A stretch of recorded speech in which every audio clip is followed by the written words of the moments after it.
Save the donkey alive. My last video, I mentioned about Balaam. That's one of my favorite stories.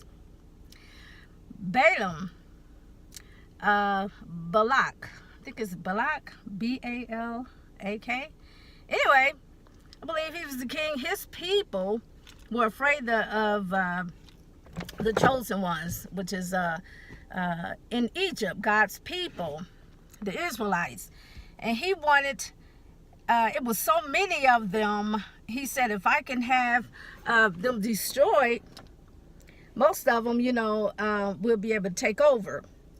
So they asked Balaam, could he go curse the people? Because they knew that Balaam was somewhat as a prophet. So Balaam, God told him no, because they're blessed.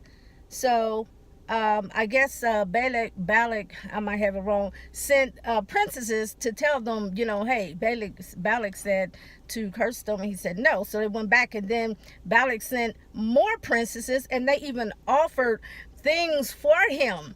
And see, this is what it is. When you hear the word of God, you have to obey them. But anyway, God said this. He knew that Balaam, he said, now in the morning, if they call you, go with them, but don't go with them, but don't curse the people. But instead, Balaam, instead of waiting for them to come get him, he got up and settled his donkey and went, and God was angry. So when he did that, the angel of the Lord, which is God, God is the angel. When God has angels, but when he said the angel of the Lord, that is God. God can transform himself into an angel, and I'm gonna tell you why. I'm gonna say this real briefly. In Exodus, when Moses was in the mountain, and God allowed the fire. So here's a bush that wasn't brown. Here's a bush that was green. The leaves was still going, and the fire was going, and he couldn't, Moses couldn't understand why the bush was not burning, like turning brown. It stayed green. So he said he turned aside and went to see. But it says the angel of the Lord was the fire. But when he got there, God spoke. He said, God said who he was. He says, take off your shoes, for where you stand is holy ground.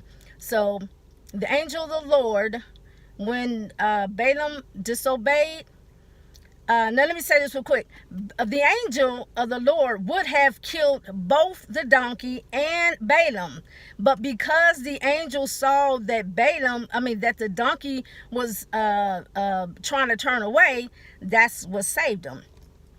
So it said that they came between a wall, and the angel was saying, I tried to save your life by and then when they came to another, he moved back some. The angel moved back because Balaam began to keep going forward.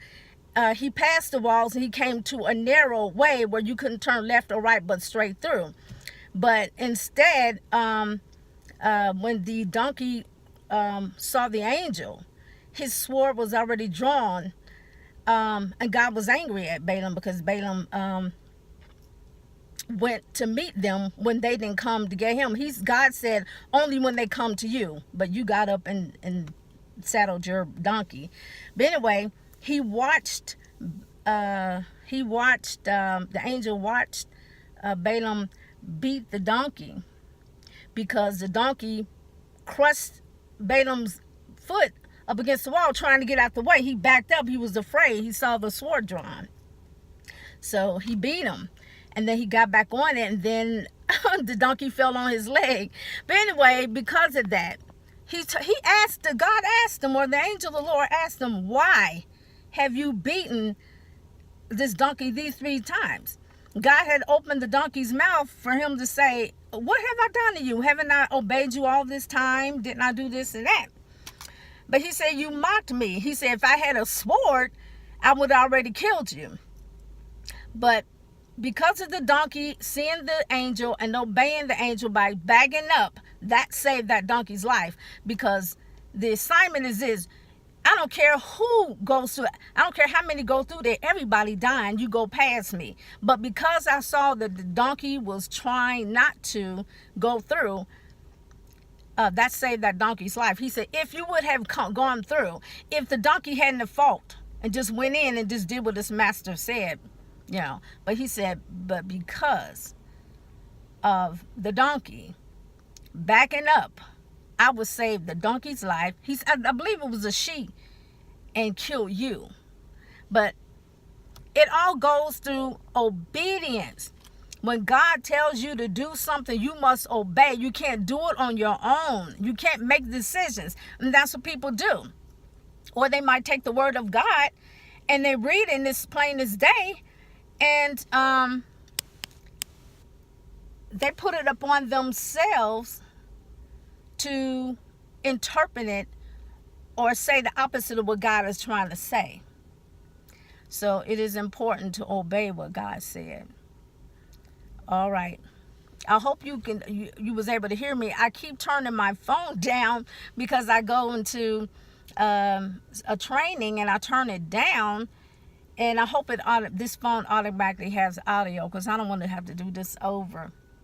But okay, obey the Lord. Read what is set before you. If you can't understand it, ask God for interpretation. Not you sitting in your office and going over the word and studying in your own understanding. That's how the word get twisted. You can't put yourself in there. First, you got to go before God. We forget to humble ourselves. You have to humble yourself before you go to God. Then, and this is what I do, which is a very good practice, because you don't know when you go before God, you have to be pure. So whatever I did for that day, if I offended anybody without realizing it, or if I did do something, I always said, first of all, God, forgive me, blah, blah, blah, blah, blah, blah. Then you humble yourself. Then you ask so you can get out of your flesh, and God will give you the understanding and wisdom. If it's something that you just pause and you say, wait a minute, something's not making sense, don't make up your own words.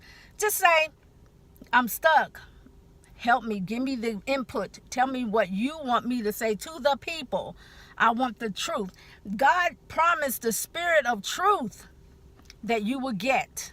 And the spirit of truth will set you free. And it won't be your own traditional thoughts or saying things that make sense to you. Obey.